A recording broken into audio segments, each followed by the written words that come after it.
Diane back here for all you readers. I just read a wonderful book called All the Broken Places by John Boyne. And you might remember him for his best known book. He's written a lot of novels, but The Boy in the Striped Pajamas, which is a teenage book, is his best known book. They are connected, though you don't have to read them together, but it makes a lot of sense if you've read The Boy in the Striped Pajamas first.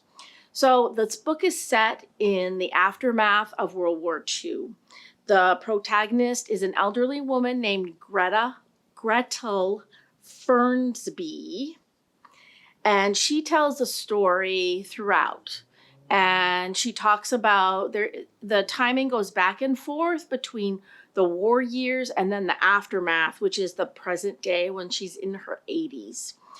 So by the end of the book, we find out her whole story, what happened in the war, and how that impacts her present day. And it all makes sense in the last chapter. So it's a beautifully written book. You learn a lot about about World War II. You learn a lot about this character. She's a beautiful character, whether you like her or not. It's well written. I totally recommend this book, All the Broken Places by John Boyne. This is available in book form here at your library, and it's also a digital audiobook and ebook through Cloud Library and Libby, if you like that format. Until I see you next month, I am Diane Hathaway, your library director.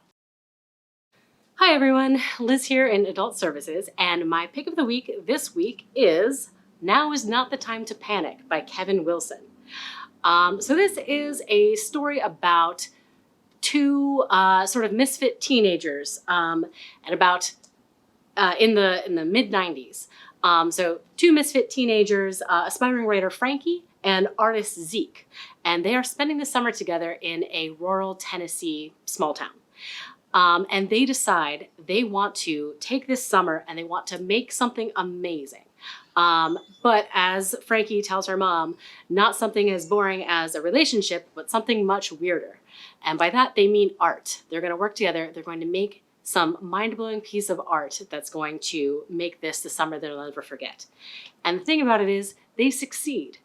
They make their art, they start posting it around town, and that's when the craziness really starts, because everyone in town and then the nation and then internationally is having all of these different reactions to the art that these two teenagers created. And 20 years later, Frankie is still dealing with the ramifications of how everyone reacted to this crazy piece of art that they made back when they were teenagers. It's an unusual story. It's told in flashbacks, so we see Frankie in the present day and Frankie 20 years ago.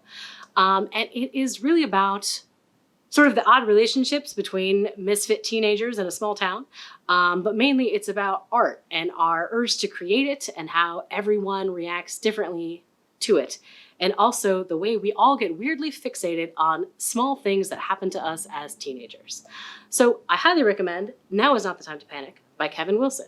I have it here as an audiobook on CD, which we have available. It's also available as a regular printed book, as well as an e-audiobook on Libby and an ebook on Libby, as well as Cloud Library. So, many ways to read. Now is not the time to panic. Hey everyone, this is Stacy, Teen Services here at the Goffstown Public Library, and I am going to bring you a series. So this is for mystery lovers everywhere, especially if you love adaptations of Sherlock Holmes. And so this is called A Study in Charlotte. Now this first book in the series, it is the Charlotte Holmes series. This first book introduces us to Charlotte Holmes and Jamie Watson. Now you guessed it, these teens are descendants of Sherlock Holmes and Dr. Watson. So this dynamic duo through the 4-book series starts solving mysteries, some of them very dangerous.